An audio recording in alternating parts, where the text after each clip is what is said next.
अच्छा, धर्म पर चलने वाला व्यक्ति सुखी है कि दुखी है? उत्तर दो।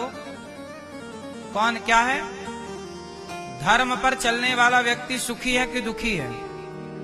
जोर से। क्या है? दुखी है। अच्छा, अधर्म पर चलने वाला कैसा है? हैं? अधर्म पर चलने वाला भी सुखी है और धर्म पर चलने वाला भी सुखी है। कई बार देखना ये मिलता है कि अधर्म पर चलने वाला ज्यादा सुखी दिखता है और धर्म पर चलने वाला कई बार परेशान और दुखी भी नजर आता है। अब यहां बहुत सावधानी से समझने का विषय है। कई बार अधर्म पर चलने वाला व्यक्ति सुखी दिखता है। क्यों? धर्म पर चलने वाला सुखी हो ये तो बात सही है, पर अधर्म पर चलने वाला सुखी क्यों है? इसका कारण क्या है? तो सुनो। जो व्यक्ति आज अधर्म पर चल रहा है वो आज अधर्म पर चल रहा होगा, लेकिन उसके पहले जो उसने कभी पुण्य कर्म किए थे तो वो पुण्य कर्म जो कर चुका है तो उसे पुण्य का फल तो मिलेगा कि नहीं मिलेगा? भाई, पहले का जो संचित पुण्य है वो आज वो भोग रहा है, लेकिन जो वर्तमान में वो गलत बुरे कर्म पाप कर्म कर रहा है उसका परिणाम बाद में आएगा। एक्चुअली क्या है ना, कर्मों का फल तुरंत नहीं मिलता। किसान खेत में बीज बोता है कि जैसे गेहूं बोया, धान बोया, चने बोया, मक्का बोया, तो क्या फसल तुरंत आ जाती है? बोलो। आज किसान खेत में बीज बोता है तो महीने भर बाद, 4 महीने बाद, कुछ फसलें साल भर बाद भी आती हैं। बोलो हाँ, बात सही है कि गलत है?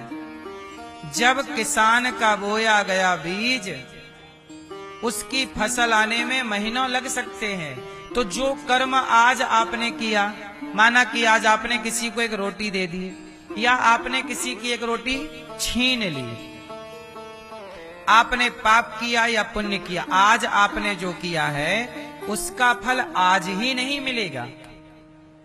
कब मिलेगा? 1 साल बाद भी मिल सकता है, 10 साल बाद भी मिल सकता है, अगले जन्म में भी मिल सकता है।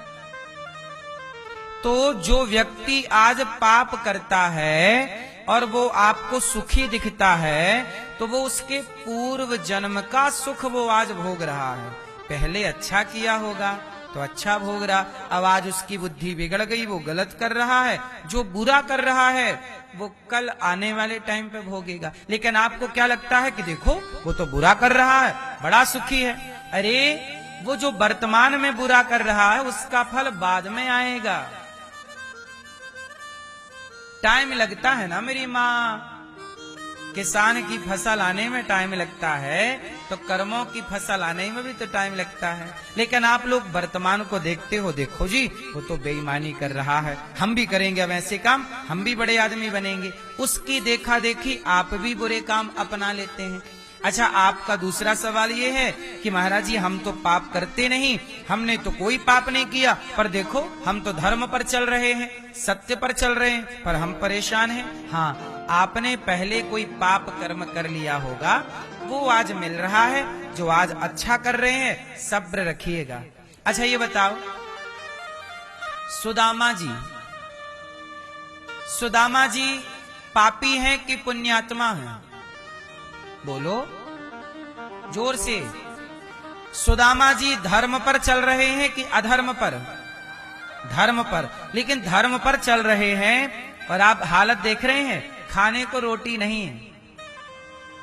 सुदामा जी धर्म पर चल रहे हैं, खाने को भरपेट रोटी नहीं है। पर रोटी नहीं है पर भी तो सुदामा जी ने धर्म नहीं छोड़ा कि चलो अब रोटी नहीं है तो चलो अब चोरी करने लग जाए, बेईमानी करने लग जाए, क्योंकि धन तो है नहीं, चलो क्योंकि पड़ोसी तो बेईमानी करके कमा रहा है, हम भी कमा लें। क्या सुदामा जी ने गलत रास्ता चुना? गरीबी में गुजारा करते रहे, धर्म नहीं छोड़ा, तो क्या हुआ? अंत में सुदामा को भगवान भी मिले और धन धान्य भी मिला। आप धर्म पर श्रद्धा रखिए, आप सत्य पर श्रद्धा रखिए, आप आज नहीं कल सही फल पाएंगे। आप लोग ना अपना धैर्य गवा देते हैं। आज धैर्य दिखता है, जल्दी से टूट जाता है, लेकिन धैर्य बनाए रखिएगा। कई बार जो सुखी दिख रहा है वो दुखी होने वाला है, और जो दुखी दिख रहा है वो सुखी होने वाला है। इसे कैसे देखो, आओ देखो। अब बताओ, पांडवों को क्या मिला? उत्तर दो मेरी मां। पांडवों को क्या मिला? 12 साल का वनवास। क्या मिला? और पांडवों को क्या मिला? 12 साल का वनवास। और कौरवों को क्या मिला? पांडवों की संपत्ति। पांडवों की सारी संपत्ति कौन ले लिया? कौरवों ने ले ली। इंद्रप्रस्थ पे कब्जा कर लिया। सोचिए, अब ये बताइए कि पांडव सही हैं कि कौरव सही हैं? धर्म के रास्ते पर कौन है? जोर से, जोर से। पांडव धर्म के रास्ते पर हैं, सत्य के रास्ते पर हैं। पर सत्य के रास्ते में जब हैं पांडव, तो पांडवों को क्या मिला? वनवास मिला। और कौरव असत्य और अधर्म के रास्ते पे हैं, उन्हें क्या मिला? धन मिला। पांडवों का भी धन उनको मिल गया ना, वो और बड़े आदमी हो गए। तो जो गलत था वो और बड़ा हो गया, बड़ा आदमी बन गया। और जो धर्म पर था, सही था, उसका धन छिन गया और वो दर दर की ठोकर खाने लग गया। तो क्या इससे आप लोग क्या ये सीख लोगे कि धर्म पर नहीं चलना है? धर्म पर चले पांडव तो क्या मिला? वनवास। और अधर्म पर चले कौरव तो क्या मिला? धन मिला। लेकिन आप दोनों का अंत देखो। कहते ना, अंत भला तो सब भला। आप लोग अंत का विचार नहीं करते। अब जरा बताओ कि जब पांडवों और कौरवों का, धर्म और अधर्म का युद्ध हुआ तो जीता कौन? पांडव जीते। कौरवों के पास क्या बचा? सर्वनाश हो गया। पांडवों का धन कौरवों ने जीत लिया, अधर्म से जीता।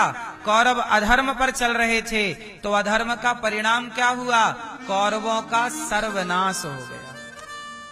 कई बार अधर्म पर चलने वाला व्यक्ति सुखी दिखता है, पर वो आज सुखी है, उसका अंत बुरा है।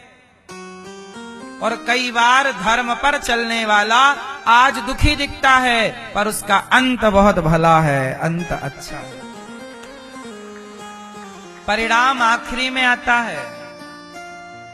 इसलिए पांडवों को भले वनवास मिला, पर अंत में जीत पांडवों की हुई। और कौरवों ने भले पांडवों का धन हड़प लिया, पर उनका सर्वनाश हुआ। इसलिए कोई व्यक्ति पाप करके सुखी है तो आप ये मत सोचो कि यार हम भी ऐसे ही करें। नहीं, वो उसका फल उसे मिलेगा। अच्छा ये बताओ, कौरवों को पाप का फल कितने वर्षों में मिल गया? उत्तर दो मेरी मां। कितने वर्ष में? 14वें वर्ष में। कौरवों को पाप का फल कितने वर्ष में मिला?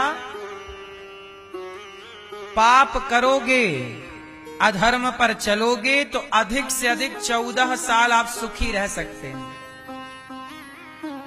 कितने साल? अधिक से अधिक 14।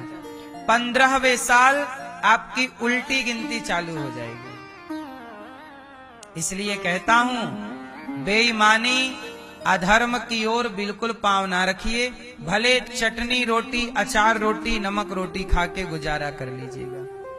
याद रखिएगा, धुआं ऊपर जाता है और पत्थर भी ऊपर जाता है। पत्थर फेंकिए आप, ऊपर जाएगा। लेकिन पत्थर ऊपर जाएगा जितनी तेजी से, उतनी तेजी से नीचे आएगा। जबकि धुआं ऊपर जाएगा, नीचे आता दिखाई नहीं पड़ता। ऐसे ही जो व्यक्ति पाप से आगे बढ़ता है, वो पत्थर की तरह ऊपर जाता है और तुरंत वो पतित भी होता है, धन धान्य पाता है, उसका नष्ट भी होता है। लेकिन जो सच्चाई ईमानदारी से चलने वाले हैं वो धुएं की तरह धीरे धीरे ऊपर जाते हैं और ऊपर जाके सदा वो ऊपर ही रहते हैं, सफल ही रहते हैं। उनके नीचे गिरने की संभावनाएं नहीं होती, क्योंकि वो ईमानदारी से, धर्म से ऊपर आए हैं। बेईमानी से ऊपर आएगा तो धड़ाम से नीचे गिरेगा 2, 4, 10 साल में। इसलिए किसी भी परिस्थिति में सत्य को, धर्म को नहीं छोड़ना चाहिए। आप लोग कई बार गलत फहमी के शिकार हो जाते हो कि वो तो देखो गलत करके कमा रहा है। थोड़ा सब्र रखो, जो गलत करके कमा रहा है देखते रहो। 4-6 साल गुजरने दो, 10 साल गुजरने दो, अधिक से अधिक 14 साल गिन लेना, वो देख लेना कि वो नीचे आया कि नहीं आया। आप भी यदि 14 साल के लिए धनवान होना चाहते हैं और फिर सर्वनाश चाहते हैं तो आप भी बेईमानी करो, और अपनी सारी पीढ़ियों को खुश रखना चाहते हैं, संपन्न रखना चाहते हैं तो ईमानदारी से चलो।